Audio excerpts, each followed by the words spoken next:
Nous allons commencer par l'idée du drapeau. Certains le brûlent, nous l'honorons. Ouais. Allons enfants de la patrie, le jour de gloire est arrivé. Contre nous de la tyrannie, il est dans la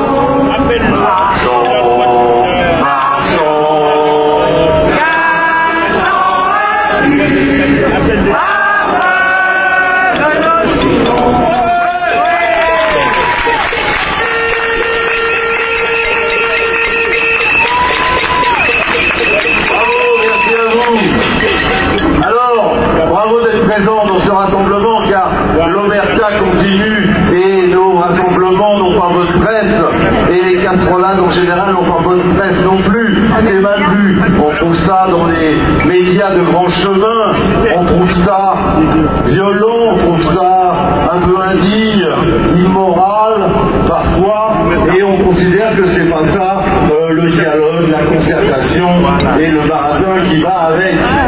Ce que ces médias de grand chemin oublient, bien évidemment, c'est que nous utilisons les casseroles, nous les avons dans les mains et nous ne les avons pas au cul.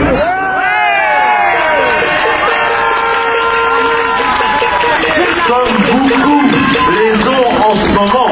Et cette omerta, bien entendu, elle leur sert beaucoup. Alors, l'omerta, elle est aussi servie un petit peu contre leur corps défendant, surtout les vaccinés qui n'ont pas envie d'entendre trop parler des effets secondaires. On peut les comprendre, c'est humain. Mais nous qui sommes des êtres plus libres, on doit effectivement, on a le devoir de mettre sur la place publique ce problème des effets secondaires, qui est un problème fondamental, et puis aussi, bien entendu, tout le tort qu'on a pu faire aux gens qui voulaient manifester leur liberté en refusant cette injonction. Difficile de parler de vaccination, nous sommes d'accord. Alors, et là j'ai une pensée un petit peu émue pour le professeur Montagnier, qu'on a traîné dans la boue, bien évidemment, avant qu'il décède, avant ses 93 ans, je pense. Il était toujours très lucide, malgré ce qu'en a dit la presse, et il a dénoncé, et il a trouvé que le séquençage était curieux, et qu'il avait un côté artificiel. C'était un prix Nobel qu'on a traîné dans la boue, sans respect, y compris pour la France, qui était honorée par ce prix Nobel. C'est une honte. Il va falloir faire le ménage au niveau de l'Académie des sciences, qui s'est aussi couvert d'opprobre, au niveau, bien sûr, de la haute autorité de la santé, et M. Delfrécy, bien évidemment, au niveau aussi de l'Académie des sciences, qui ne s'est pas bien illustré en la manière de ce qui s'est passé et qui ont toujours été du côté du discours lénifiant du pouvoir. Pour toutes ces raisons, je pense qu'il y a intérêt à faire un grand ménage dans les écuries d'Augias que sont devenues ces institutions à force de compromission, de soumission, de complicité et de corruption avec les grands labos. Bravo à vous d'être présents et continuons la résistance. Bravo.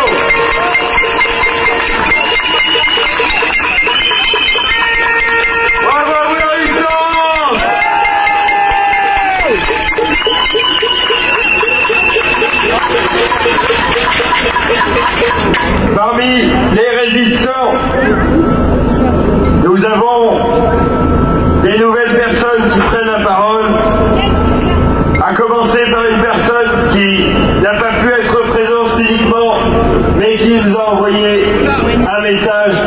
Il s'agit du bras droit de Louis Fouché, qui est également réalisateur. Il s'agit, et je vous demande de l'applaudir, de Fabien Moine.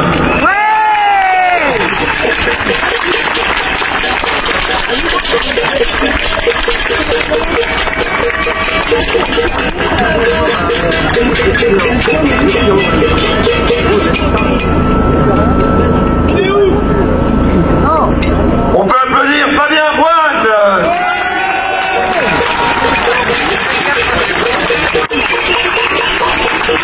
Ce Dieu, je vous laisse certainement pas un autre, car il vient en face des gens auxquels nous avons un message à faire passer.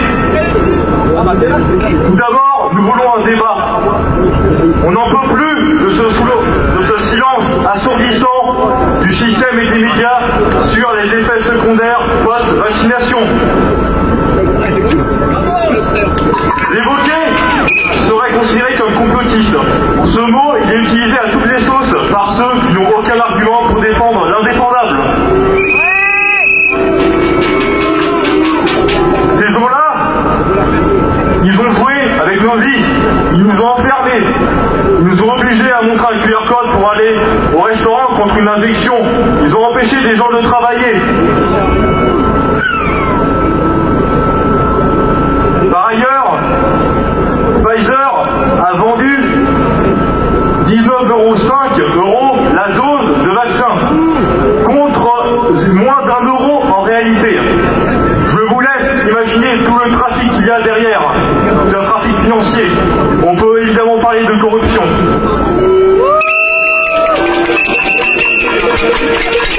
Le professeur Raoult a par ailleurs affirmé que la vaccination n'avait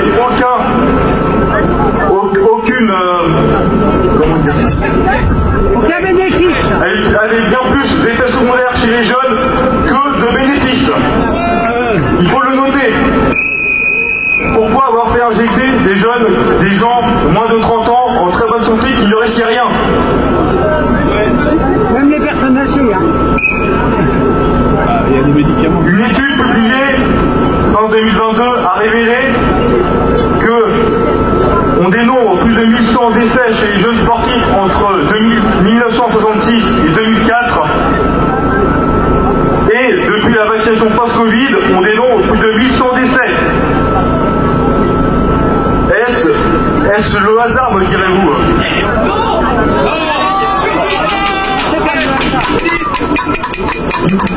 Il n'y a pas de... La vérité n'est pas une chimère. La vérité doit éclater au grand jour.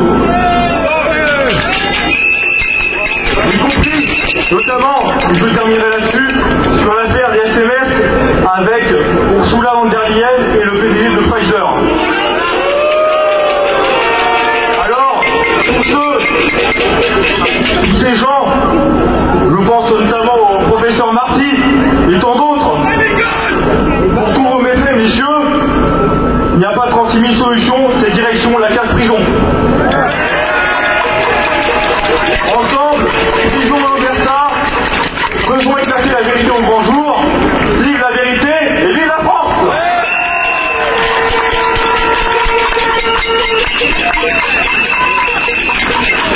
Merci.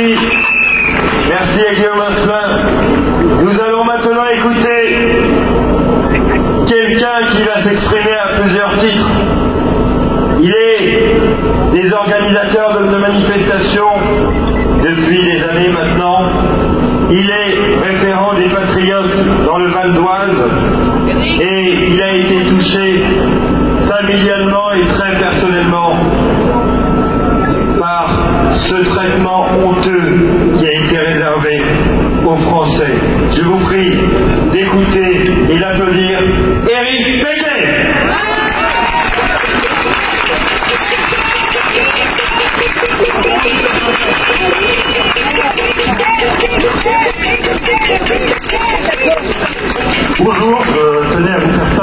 témoignage. Il y a maintenant plus de 18 mois, nous procédions aux obsèques de notre père.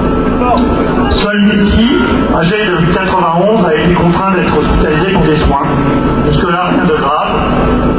Mais c'était sans compter sur la mesure imposée à l'époque, la fameuse injection que nous connaissons tous. Alors que je lui rendais visite, j'ai appris de la bouche du docteur que celui-ci avait reçu sa première dose. Je me suis offusqué. Il m'a rétorqué que mon père était majeur. Où se situe le consentement éclairé vis-à-vis d'un homme de 91 ans qui ne se rappelait pas de ce qu'il avait déjeuné le matin même?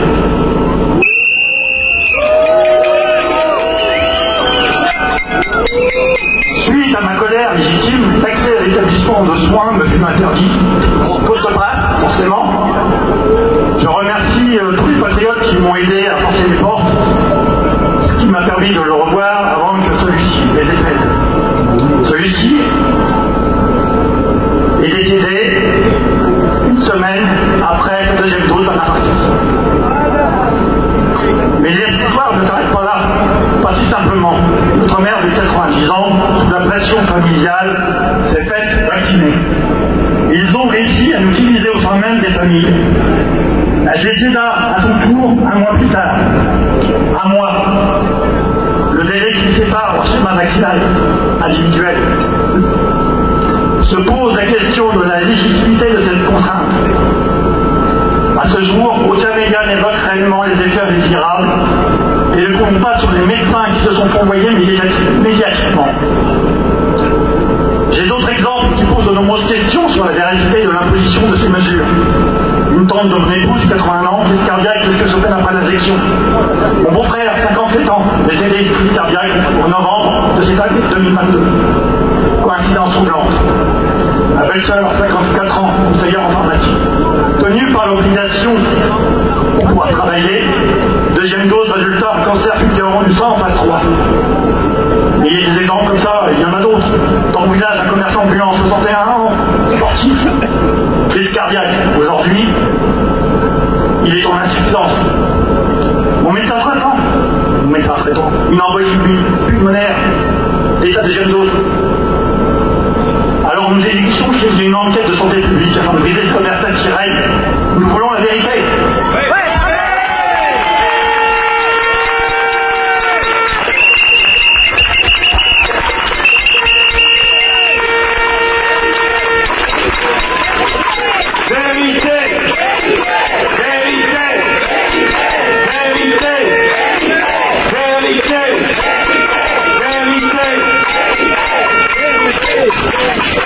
Éric Péquet a témoigné avec courage. On peut l'applaudir une nouvelle fois.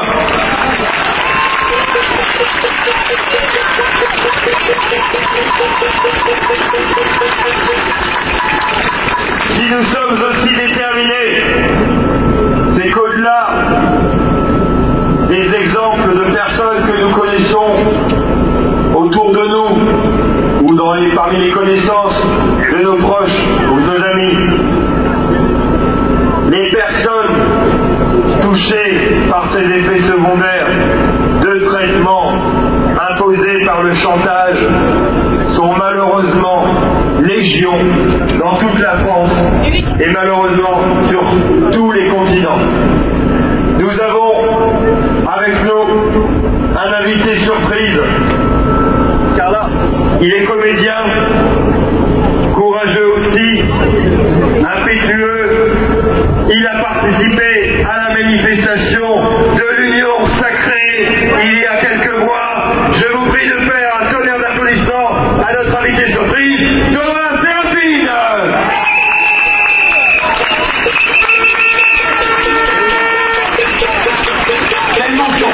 Tellement surprise que je n'ai rien préparé, pas de discours, et je pense que je n'avais rien à dire. Mais vous avez remarqué que dans nos sociétés hyper de communicants, même ceux qui n'ont rien à dire ont toujours des choses à dire. C'est peut-être le problème de ce qui s'est passé aussi avec ce coronavirus. Alors évidemment, je pensais avoir mieux à faire, parce que je repars, je suis de passage, et puis j'ai pas répondu à un texto de Florian Philippot, mais j'ai répondu à ma conscience et à mon cœur. Quand j'ai vu que le thème de la journée c'était les effets secondaires, je me suis dit, est-ce est-ce que j'ai vraiment mieux à faire d'aller acheter des compotes de pommes ou un nouveau jean avant de repartir chez moi? Je dis oui, ça mérite quand même de faire un détour avec vous, vous qui êtes ici. Je crois que je n'avais pas vraiment plus important dans mon agenda aujourd'hui, encore une fois. Bon. Alors évidemment, l'effet secondaire, on s'interroge, je me dis, effet secondaire, est-ce qu'il n'y a pas un problème de sémantique déjà secondaire de quoi? Moi je les appellerais les effets majeurs, mais bon, ça c'est, vous savez, le français, l'ordinal, le cardinal, bref. Ce sont les effets majeurs, donc arrêtons de les appeler les effets secondaires, parce qu'ils seraient venus après les injections, appelons-les les effets majeurs de cette vaccination. Voilà, pour première chose là. Ensuite, c'est vrai qu'on hésite toujours, je dis j'ai pas grand chose à dire, mais quand je vois des gens qui prennent et qui s'engagent, je me suis dit, je peux pas être lâche, il faut que je le fasse. L'engagement, les responsabilités, c'est pas vraiment mon truc.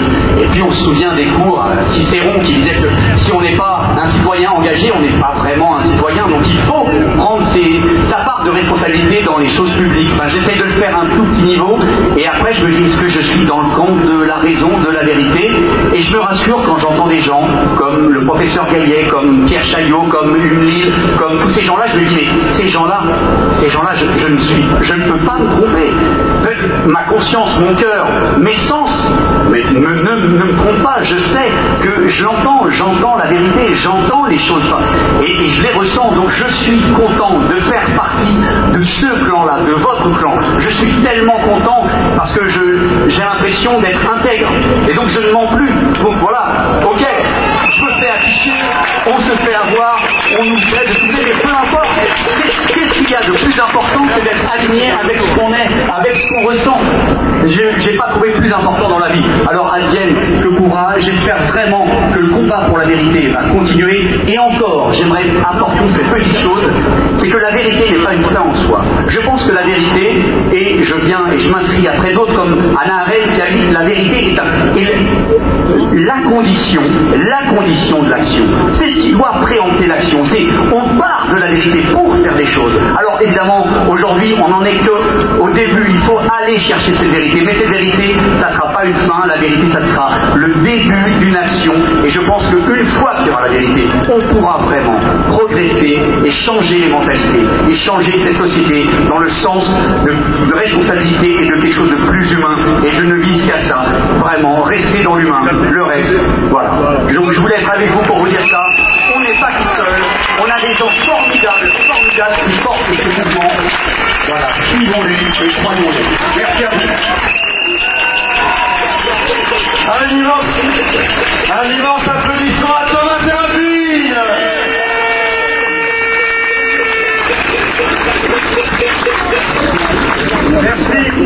Merci à tous ces artistes, ces comédiens engagés qui n'ont pas la langue dans leur poche et qui n'hésitent pas à prendre leurs responsabilités quand l'heure est grave, quand la liberté est en péril. Nous avons la chance aujourd'hui d'accueillir un médecin infectiologue, hygiéniste également, qui n'a pas de lien d'intérêt ni activité privée. Il est praticien hospitalier honoraire au CHU de Strasbourg et chargé d'enseignement universitaire. Un homme intègre, un homme de vérité, le docteur Stéphane Gaillet.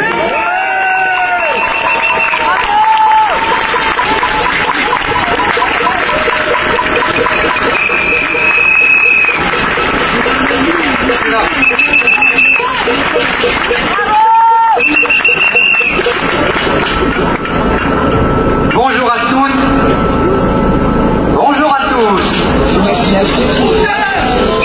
Chers amis patriotes, vous qui aimez votre patrie, notre patrie, la France, le peuple français est malmené et la France est en souffrance. Depuis début 2020, un despotisme sanitaire s'est installé. Un despotisme mal éclairé. éclairés par des flammes. L'élection d'un chef d'État au suffrage universel n'empêche pas la dictature.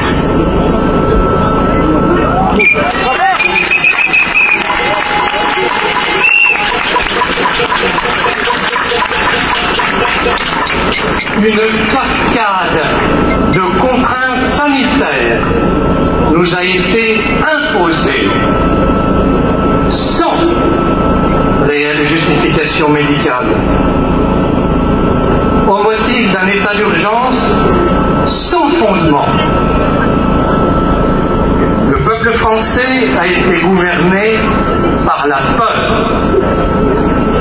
Il a été conditionné, manipulé et traumatisé. Il a été poussé de toute force vers des injections de masse, des injections répétées et répétées, encore et encore et encore. Ces produits injectés ne méritent pas le nom de vaccin.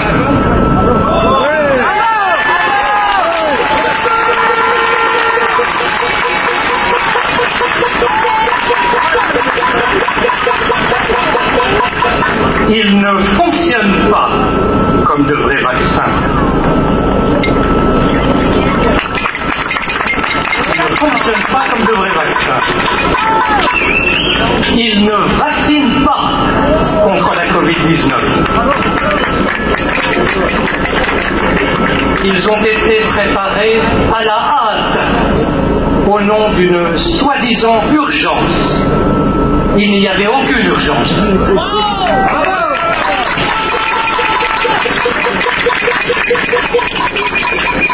Ces produits encore expérimentaux ont été injectés à un maximum de personnes, des plus âgés aux plus jeunes, au mépris des règles qui s'appliquent aux essais thérapeutiques.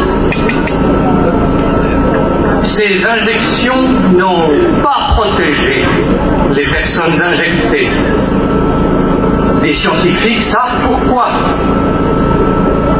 La protéine S modifiée n'est pas immunisante. Au contraire, on a assisté à une fréquence et une diversité exceptionnelle d'effets indésirables. Des scientifiques savent pourquoi. La protéine S modifiée est toxique.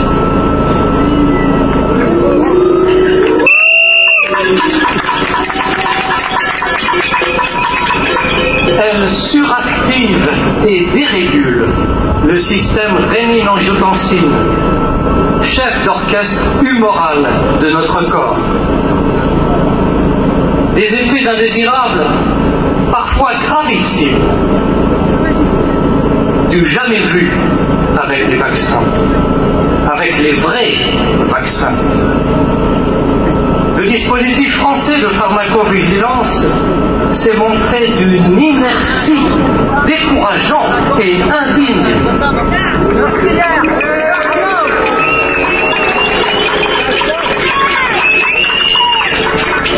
Je pourrais me hasarder à vous donner des statistiques, mais toujours contestables. Je pourrais m'adresser à tous ceux qui connaissent des personnes victimes d'accidents d'injection. Je pourrais leur demander de lever la main. Et vous verriez une foultitude de mains levées. Mais il y aurait un biais de recrutement. La peur et la propagande incitent à occulter et nier les liens de causalité. Nier les liens de causalité.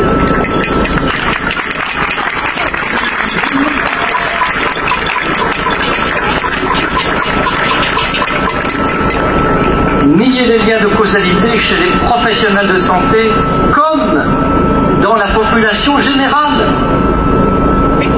Tous vaccinés, tous protégés est un slogan trompeur. Tous injectés, tous menacés. Tous injectés, tous menacés est une affirmation réaliste.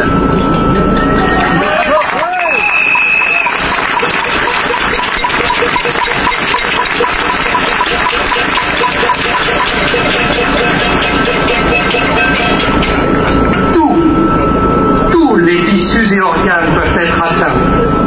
Certains effets indésirables se produisent brutalement, peu de temps après une injection. Sur le plan général, une grande fatigue, des malaises et perte de connaissance.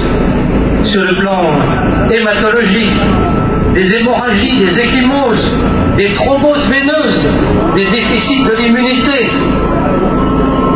Sur le plan infectieux, des zonas, des réactivations du virus de la mononucléose infectieuse. Sur le plan gynécologique, des pertes de règles, des règles devenues irrégulières, des saignements anormaux chez des femmes ménopausées, des avortements, des infertilités. Sur le plan cardiovasculaire, des troubles de la fréquence et du rythme cardiaque, des myocardites et des infarctus foudroyants, des péricardites, des hypertensions artérielles, chez des sujets anormalement jeunes. Sur le plan pulmonaire, des essoufflements, des embolies foudroyantes, chez des sujets anormalement jeunes. Sur le plan musculaire, des douleurs et des faiblesses. Sur le plan cutané, des rougeurs et des œdèmes. Sur le plan neurologique, c'est aussi ahurissant. Des fourmillements dans les mains ou les pieds, des tremblements, des troubles de la vue et de l'audition, des sifflements et bourdonnements d'oreilles, des paralysies partielles des membres, des paralysies faciales, des difficultés à se concentrer et à réfléchir, des troubles cognitifs handicapants, des accidents vasculaires cérébraux, de rares cas de démence de type maladie April. Sur le plan cancérologique, des leucémies et des tumeurs d'organes, parfois d'évolution extrêmement rapide, des rechutes de cancer.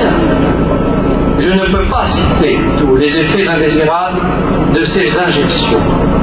Ce sont des états de fatigue chronique, des handicaps, des invalidités, des souffrances, des vies gâchées, des familles brisées, des décès anormalement nombreux et brutaux, par milliers. Et ils ne pouvaient pas les méconnaître. Je vous laisse qualifier ce plan machiavélique. Je vous laisse qualifier tout ce qui a été fait pour pousser de toute force la population vers ces injections de masse. Ces injections dangereuses. Nous vivons une période dramatique. Et ce n'est pas fini. Mais vous êtes là. Nous sommes là. Il faut réagir pour inverser cette sinistre gouvernance. Et l'adjectif sinistre est bien faible.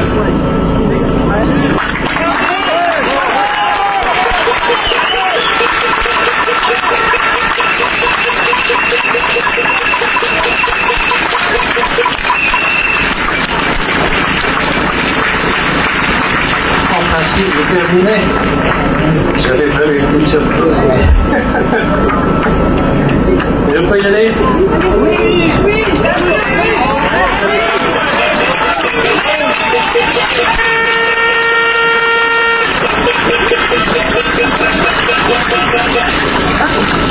la victoire en chantant nous ouvre la barrière, la liberté guide nos pas.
été très engagé à l'Assemblée nationale. Alors il m'a appelé hier pour me dire Marc, vous pouvez refuser, vous pouvez me dire non si vous êtes choqué, mais j'aimerais beaucoup que vous puissiez lire demain un message en mon nom parce que je ne pourrais pas être là. Alors moi, bien sûr, j'étais très fier de pouvoir lire ce message, de pouvoir le lire aujourd'hui. Alors, je vais encore à nouveau être encore clair, c'est-à-dire que je ne juge pas les gens, les femmes et les hommes sur leurs idées politiques, je les juge simplement sur leur capacité à être humain. Et Nicolas Dupont-Aignan, comme beaucoup d'autres, on fait partie des rares à être humains à mes côtés. Voilà. Ça, c'est un petit message pour les autorités qui veulent essayer de me coller des étiquettes. Alors voilà ce qu'il me dit de vous dire. Ne pouvant malheureusement être à vos côtés aujourd'hui, j'ai demandé à Marc Doyer, dont j'admire le courage et l'opiniâtreté, de vous transmettre notre amitié. Nous avons gagné la bataille de la réintégration des soignants après des mois de mobilisation et de lutte, car nous étions unis et déterminés.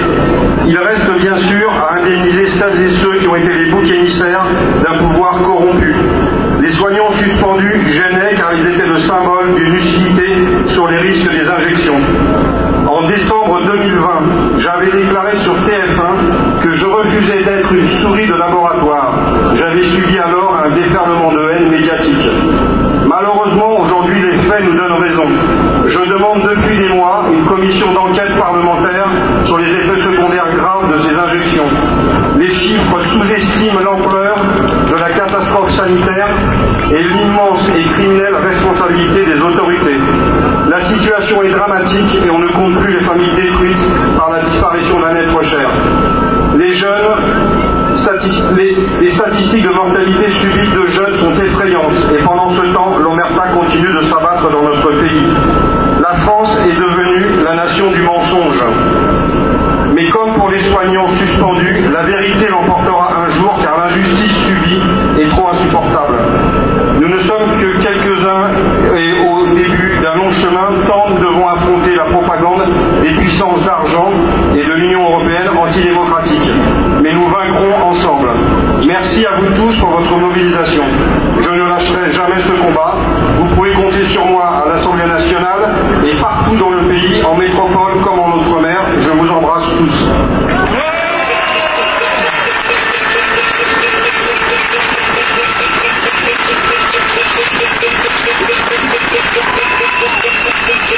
Alors, moi je voudrais rajouter quelque chose au nom de Verity France. Vous savez, je suis le représentant de cette association. On a parlé tout à l'heure de Frédéric Beltra, qui a vu son fils mourir dans son salon à 20 ans. Aujourd'hui, son fils devrait avoir une petite copine, commencer à fonder une famille. Il devait avoir des enfants, enfin avoir une vie normale. Je m'adresse en fait aux autorités qui sont là et aussi aux policiers qui sont là, parce que je l'ai souvent dit, j'ai beaucoup de respect moi pour mes institutions. Et vous voyez, c'est assez amusant parce qu'il y a quelques jours, j'ai dit qu'en descendant de cette manifestation, j'irais déposer un bouquet de roses devant le ministère là-bas. Et puis aujourd'hui, c'est la première fois que je vois ça. Dans toutes les manifestations que nous avons fait ici, il n'y a jamais eu de barrière et il n'y a jamais eu autant de policiers. Est-ce que vous avez peur des roses dans ce pays? C'est une question. Est-ce que vous avez peur des roses?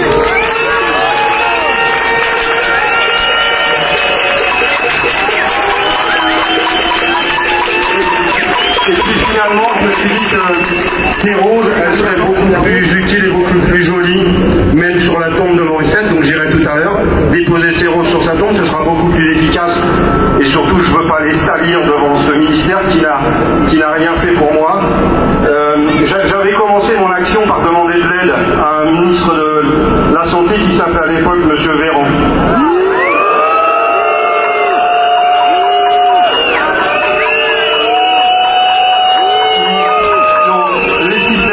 Il n'en valent vraiment pas la peine, il faut encore trop d'honneur que vous lui faites. Et en fait, j'avais fait appel au neurologue, parce qu'il est neurologue, pour essayer d'obtenir un traitement expérimental pour essayer de sauver ma femme. Il m'a jamais répondu. Alors il paraît que depuis, il a perdu son téléphone. Donc si quelqu'un avait le téléphone d'Olivier Véran, je serais ravi de pouvoir lui téléphoner, parce que peut-être qu'il a mal entendu, peut-être qu'il n'a pas eu mon message, enfin voilà. Alors il faut savoir aussi, là je m'adresse directement aux autorités, en fait à Verity France maintenant nous savons exactement ce qui s'est passé. On a eu à disposition il y a quelques jours des chiffres bruts de l'ANSM. Je dis pour les médias qui m'écoutent, il ne vous suffira pas simplement de dire que je suis complotiste. Ce sont les chiffres bruts de l'ANSM. On les sortira dans quelques temps, on va en discuter parce qu'en fait, ils ont menti sur tout.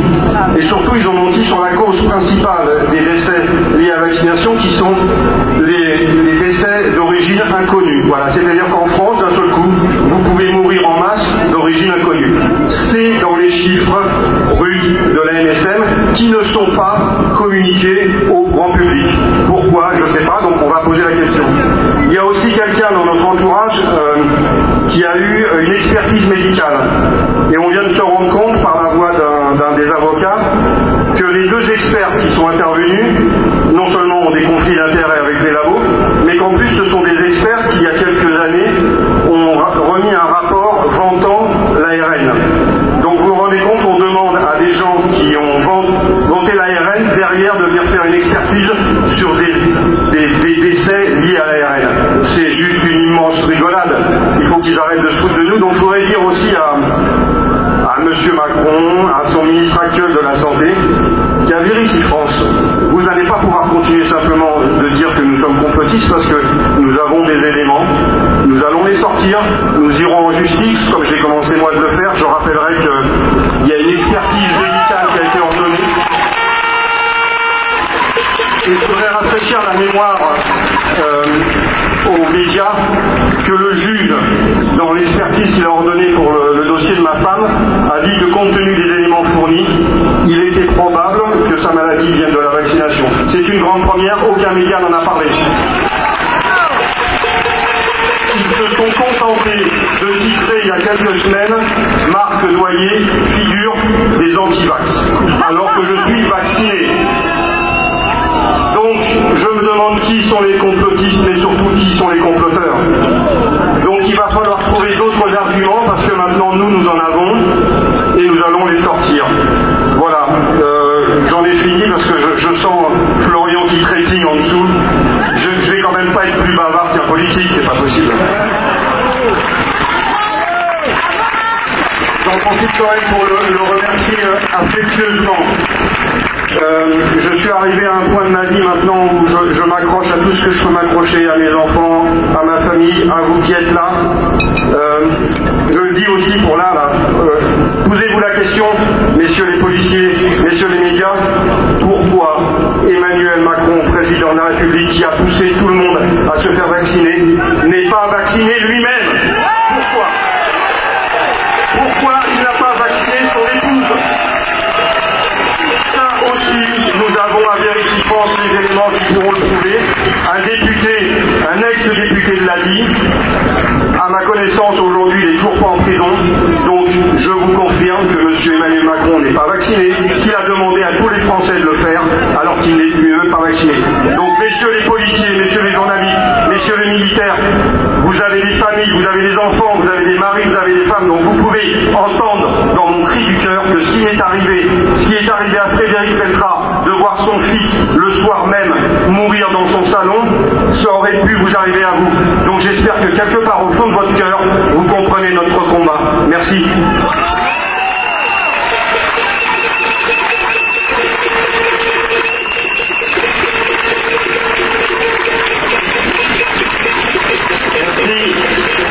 Merci à ma courage pour son travail désintéressé, avec un seul but en tête, que la vérité triomphe.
l'omerta, la censure, le déni qui règne dans notre pays. Vous savez, cette semaine, on apprenait qu'il y avait un recours collectif de 500 victimes des injections en Australie devant la justice. Le 15 mai, une plainte au pénal a été déposée pour ce motif contre le ministre italien de la Santé et le responsable de l'agence italienne du médicament. Parce qu'en Italie, figurez-vous que les médias là-bas ont fait le boulot. Ils ont fait une enquête, ils ont sorti les documents internes, ils ont montré qu'aucune règle normale n'avait été respectée. Aujourd'hui, les ministres sont devant la justice, demain ils seront en tôle.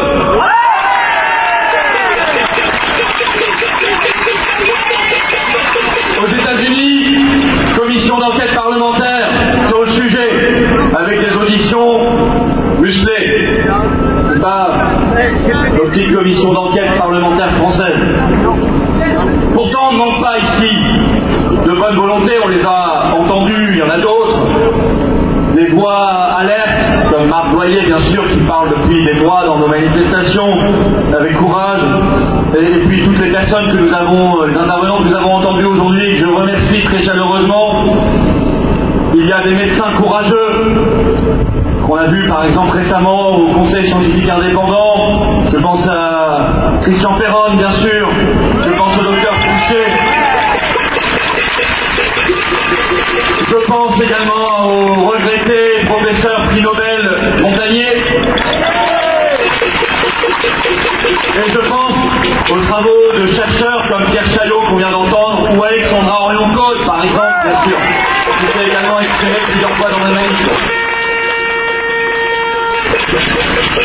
Nous ensemble, nous avons tous aussi alerté depuis le début sur, et Dieu sait qu'on les a combattus, le pass sanitaire, le pass vaccinal, l'obligation vaccinale pour certains métiers qui a entraîné les fameuses suspensions.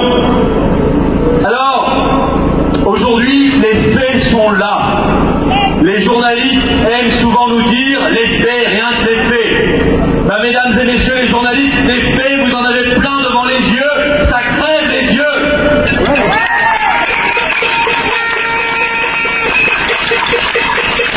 Dr Gaillet nous a excellemment rappelé tous les effets indésirables.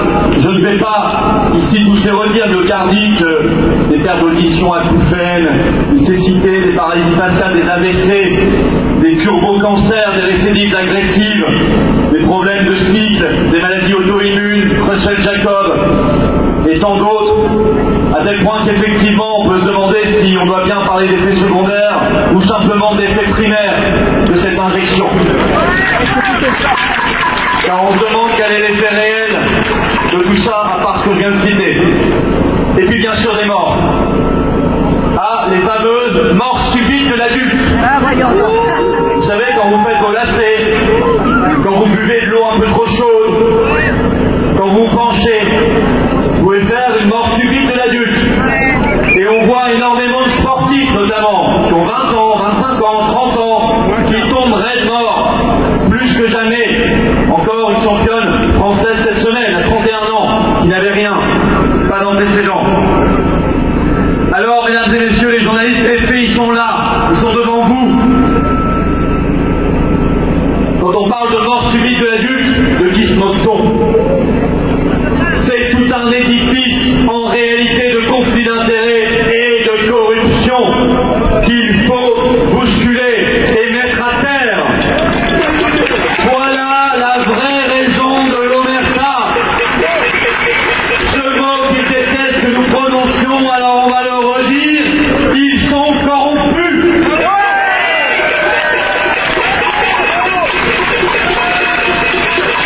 Une partie, on l'a vu, de la médecine compromise avec les grands labos. Inutile de vous citer tous les médecins de plateau télé. Les labos, bien sûr, eux-mêmes, pris dans la course au profit à tout prix et au prix de notre vie. La preuve, ils sont déjà multi-condamnés. Ils ont payé des milliards d'euros déjà d'amende par le passé. Pourquoi ça serait terminé? Les autorités du médicament, qui ne sont pas libres, évidemment, dépendantes, et dont les régulateurs rêvent tous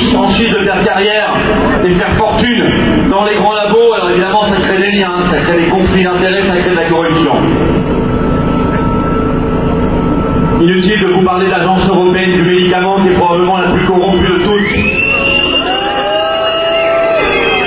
Il y a les ministères de la Santé, on en a un là, remplis de menteurs. Alors nous on a eu Buzyn, on a eu Véran, on a eu Braun, tous dans le même sac.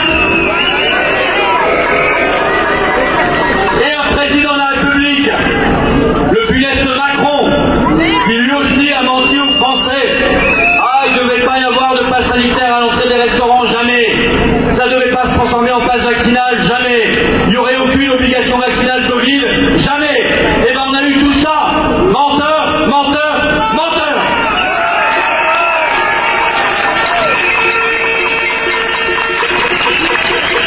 Et puis, au-dessus de tout ça, une Union européenne corrompue jusqu'à l'os. On attend toujours les SMS d'Ursula von der Leyen avec le PDG de Pfizer. Et il faut la nommer parce qu'elle vient de conclure sa 60 ans, elle n'a pas conclu, c'est le 30 mai prochain, sa 76e Assemblée Générale. Voyez ce qu'est devenu l'OMS, Organisation Mondiale de la Santé, qui nous prépare un traité mondial sur les pandémies juridiquement contraignant. 80% de ces financements aujourd'hui sont privés. Son premier financeur, c'est devenu la Fondation Bill et Melinda Gates. Qu'est-ce qu'un informaticien vient faire là-dedans?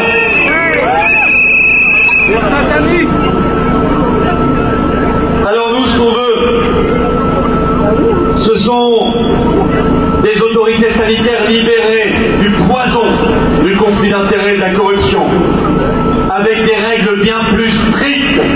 Vous êtes pris la main dans le sac, vous allez en prison.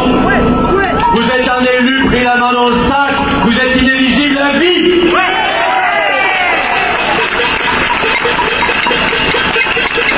Une éthique renouvelée, un serment d'Hippocrate, de nouveau enseigné, respecté. Le respect du médecin qui soigne, et non pas le traîner devant l'ordre et devant les tribunaux. Le respect du soignant, bien mieux considéré. Le respect du vrai corps médical qui bosse et non se parane pour du fric à la télé. Le respect du patient et de ses proches. Ne plus jamais séparer les familles des malades, les familles des mourants, comme on l'a fait honteusement pendant toute la crise du Covid.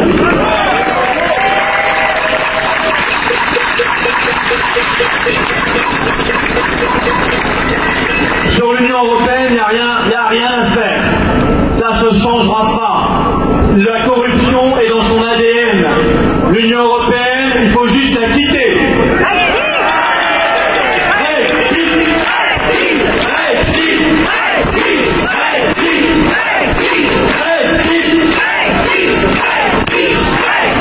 Et puis, il faut provoquer l'électrochoc mondial. Parce que ça ne peut pas continuer. La France devrait montrer la voie et sortir de l'OMS. Quitte à y revenir s'il y a une révolution et que tout change. Mais aujourd'hui, vu le niveau de corruption de cette institution, il faut la quitter et provoquer le nécessaire électrochoc mondial. Nous voulons le partage universel, ça va sans dire, des connaissances, des savoirs en matière scientifique et médicale évidemment, mais nous ne voulons pas le mondialisme aux manettes, et ça n'a rien à voir. Et puis il faut une révolution de philosophie, pas toujours la course à l'innovation forcément, pas toujours la course à la rentabilité, au fric.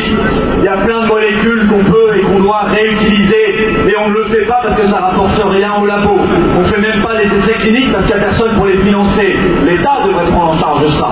Ça n'est pas au labo de financer ces essais cliniques parce qu'on sait qu'ils ne les feront pas. Parce qu'eux, ils veulent vendre des médicaments des milliers de dollars, des milliers d'euros l'unité.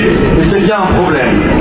Et puis, il faut interdire les recherches hasardeuses comme celles sur les gains de fonction qui ont été faites notamment sur les coronavirus. Et ça continue. Et ça continue. Et nous avons un certain monsieur Fauci aux États-Unis qui sera attendu lui aussi par ses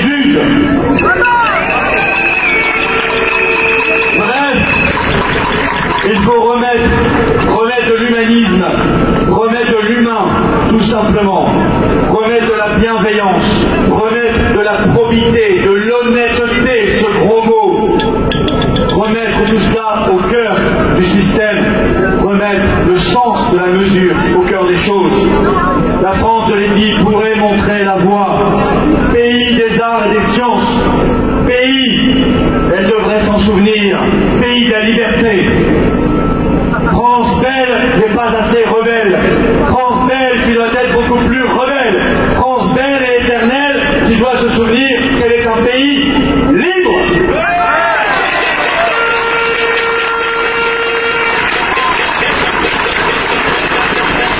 Évidemment, plus jamais ça.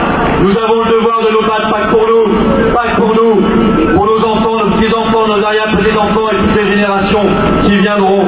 Et je dis aux personnes vaccinées, n'ayez pas peur, ne vous cachez pas le problème, ne fuyez pas le sujet même s'il est stressant, ne craignez pas, il vaut mieux savoir, il vaut mieux affronter plutôt que fuir.